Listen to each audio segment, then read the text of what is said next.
भगवान बुद्ध को ज्ञान प्राप्त हुआ। जब लोगों को पता चला कि बुद्ध को ज्ञान प्राप्त हुआ है तो लोग यह जानना चाहते थे कि बुद्ध को क्या ज्ञान प्राप्त हुआ है, उन्होंने क्या नया जाना। नया इसलिए क्योंकि संसार में पहले से ही ज्ञान का भंडार भरा पड़ा है और जिस ज्ञान को सब जानते हैं उससे अलग बुद्ध ने क्या जाना। एक दिन बुद्ध के पास एक व्यक्ति आया और उसने बुद्ध से कहा, हे बुद्ध, मैं एक ज्ञानी व्यक्ति हूँ। मैंने सभी शास्त्रों का गहन अध्ययन किया है, मैंने वेद पुराणों का अध्ययन किया है, मैंने गहन चिंतन मनन किया है। मैंने सुना है कि आपको भी ज्ञान की प्राप्ति हुई है। मैं यह जानने आया हूँ कि आपको क्या प्राप्त हुआ है, वह कौन सा ज्ञान है जिससे अब तक हम सब अनजान थे। आपको क्या प्राप्त हुआ है बुद्ध? उस व्यक्ति की बात सुनकर बुद्ध मुस्कुराए और बोले, मुझे कुछ भी प्राप्त नहीं हुआ है, बल्कि मेरे पास जो था वह भी चला गया। व्यक्ति ने कहा, आपसे क्या चला गया बुद्ध? बुद्ध ने कहा, लोभ, मोह, माया, लालच, ईर्ष्या, क्रोध, कामना, इच्छा, वासना, ये सब मुझे छोड़ चुके हैं। वह व्यक्ति बोला, फिर आपने क्या पाया बुद्ध? बुद्ध ने कहा, कुछ भी नहीं। इस पर वह व्यक्ति बोला, फिर लोग ये क्यों कहते हैं कि आपको ज्ञान की प्राप्ति हुई है? क्या आपने ज्ञान प्राप्त नहीं किया? बुद्ध मुस्कुराए और बोले, मैंने ज्ञान प्राप्त नहीं किया। ज्ञान तो सर्वत्र है, कण कण में व्याप्त है, उसे प्राप्त करने की आवश्यकता नहीं है। मैंने तो केवल अपना अज्ञान खो दिया है। अज्ञान खोने के बाद क्या बचता है? व्यक्ति बोला, अज्ञान ना होने पर तो सिर्फ ज्ञान ही बचता है। बुद्ध ने कहा, जब ज्ञान और अज्ञान दोनों ही ना बचें तब क्या बचेगा?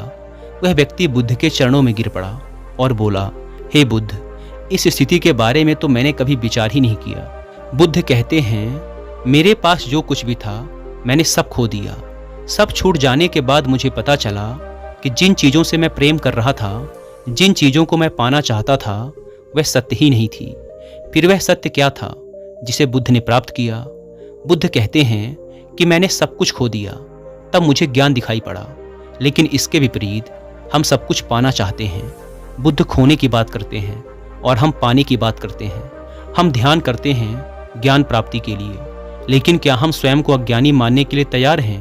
क्योंकि जो ज्ञानी है उसे ज्ञान प्राप्त करने की क्या जरूरत है, क्योंकि वह तो पहले से ही ज्ञानी है। और एक समस्या यह भी है कि हम अपने आप को ज्ञानी मानते हैं और ज्ञान भी प्राप्त करना चाहते हैं। भला यह कैसे संभव है? क्योंकि ज्ञान तो उसे ही हासिल हो सकता है जो अज्ञानी हो। पहले तो हम यही नहीं समझ पाते कि ज्ञान क्या है और अज्ञान क्या है।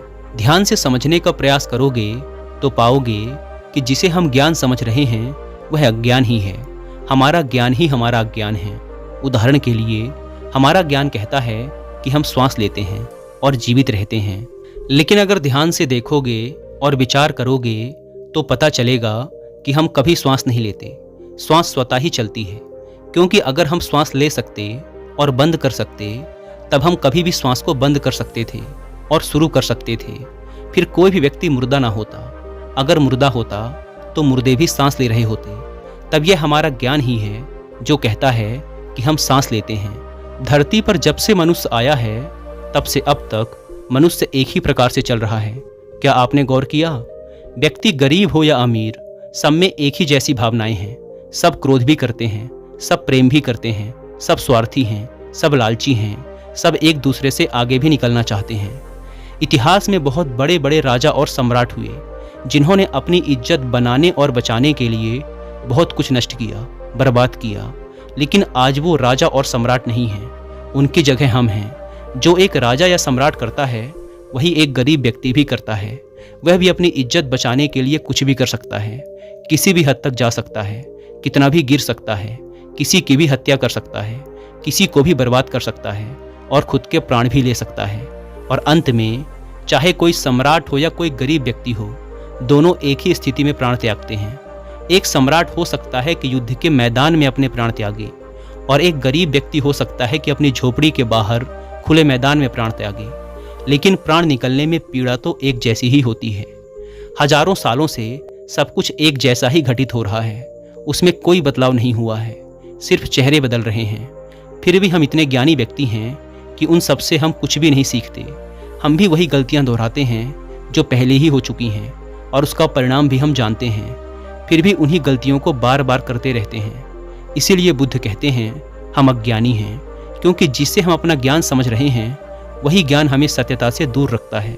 बुद्ध जिस सत्य की बात करते हैं, उन्हें जो सत्य प्राप्त हुआ या जो सत्य होता है वह ब्रह्मांडीय होता है। वह हर जगह, हर समय, हर स्थिति पर एक जैसा ही होता है, उसमें कोई बदलाव नहीं होता है। लेकिन हमारा जो ज्ञान है, हमारा जो सत्य है, वह परिस्थिति, समय और स्थान के बदलने पर बदल जाता है। एक सत्य जो भारत में सत्य है वो दूसरे देशों में असत्य हो जाता है। जैसे प्रेम और करुणा एक यूनिवर्सल सत्य है, यह हर जगह, हर स्थिति में एक जैसा ही होता है। यह हर जीवों में एक जैसा ही प्रकट होता है, चाहे इंसान हो या जानवर। जैसे एक माँ अपने बच्चे से प्रेम करती है, वैसा ही एक गाय अपने बछड़े से करती है। प्रेम जाति, धर्म और शारीरिक बनावट से परे है। इसीलिए बुद्ध प्रेम और करुणा की बात करते हैं। लेकिन बुद्ध जिस प्रेम और करुणा की बात करते हैं, हम उसे समझ नहीं पाते। प्रेम तो हम भी करते हैं, लेकिन क्या वास्तव में हम प्रेम करते हैं? एक पति कहता है, मैं अपनी पत्नी से बहुत प्रेम करता हूँ, लेकिन कुछ समय बाद वही पति अपनी पत्नी की हत्या कर देता है। अब यह कैसे संभव है कि जहाँ प्रेम था, अब उसकी जगह क्रोध ने ले ली? क्योंकि यहाँ प्रेम था ही नहीं, सिर्फ शारीरिक आकर्षण था। इसीलिए वह समय के साथ बदल गया। हम प्रेम या कोई भी व्यवहार कहाँ से सीखते हैं? यह हम अपने परिवार, आसपास के लोगों और समाज से ही सीखते हैं। हमारी बुद्धि हमारे विचारों से ही निर्मित होती है, लेकिन हमारे आसपास के माहौल से ऐसे विचार हमारे अंदर डाले जा रहे हैं जिससे हमारी बुद्धि और समझ का पतन होता जा रहा है, वह विकृत होती जा रही है। प्रेम एक स्वाभाविक प्रक्रिया है जो स्वयं प्रकृति की देन है, और यह प्रकृति का एक हिस्सा भी है। प्रकृति हमसे प्रेम करती है, वह हमारा सभी प्रकार से ध्यान रखती है, लेकिन इसके बदले वह कभी हमसे कोई मांग नहीं करती, जबकि हम ही प्रकृति को नष्ट करने में लगे रहते हैं। यह वह प्रेम है जो हमारे अंदर भी होता है, लेकिन हम इसे भूल गए हैं। जिस प्रेम को हम जानते हैं और प्रेम समझते आ रहे हैं, वो बनावटी है, वह स्वार्थ पर टिका हुआ है। उसे हमने बाहर से, यानी अपने समाज और आसपास के लोगों से सीखा है। समाज में जैसा दिखाया जाता है, हम बिल्कुल वैसा ही करना चाहते हैं, वैसा ही बनना चाहते हैं। हम वैसा ही प्रेम भी करना चाहते हैं। हम हर चीज़ में समाज की नकल करना चाहते हैं। हम अच्छा दिखना चाहते हैं, लोग हमें देखें तो कहें कि देखो कितना प्रेम है इनमें। वास्तव में जो सत्य है वह बहुत दूर नहीं है, बिल्कुल हमारे नज़दीक ही है, वह हमारे ही अंदर है। हमने अपनी आंखों में पट्टी बांध रखी है, दिखावे की पट्टी, समाज की नकल करने की पट्टी। इसीलिए हम अपने अंदर के सत्य को देखना ही नहीं चाहते, या ये कहो कि हम इतने व्यस्त हैं कि हमें यह सोचने का समय ही नहीं है कि हम रोज़ जो कर रहे हैं उससे हटकर कुछ और भी किया जा सकता है। अपनी सामाजिक बुद्धि को छोड़ दें, जो समाज ने सिखाया है उसे कुछ समय के लिए भूल जाएं और स्वयं को समझें, खुद को जानने का प्रयास करें। आपके सबसे करीब आप खुद ही हैं। आपसे ज़्यादा आपके करीब और कोई हो ही नहीं सकता। दूसरे किसी भी व्यक्ति से ज़्यादा आप स्वयं को बेहतर जानते हैं। देखें कि आप क्या जानते हैं। क्या सच में आप अपने बारे में कुछ जानते भी हैं, या बस ऐसे ही जिए चले जा रहे हैं? जन्म लेना और रोते चिल्लाते इस दुनिया से चले जाना इस जीवन का उद्देश्य कदापि नहीं है।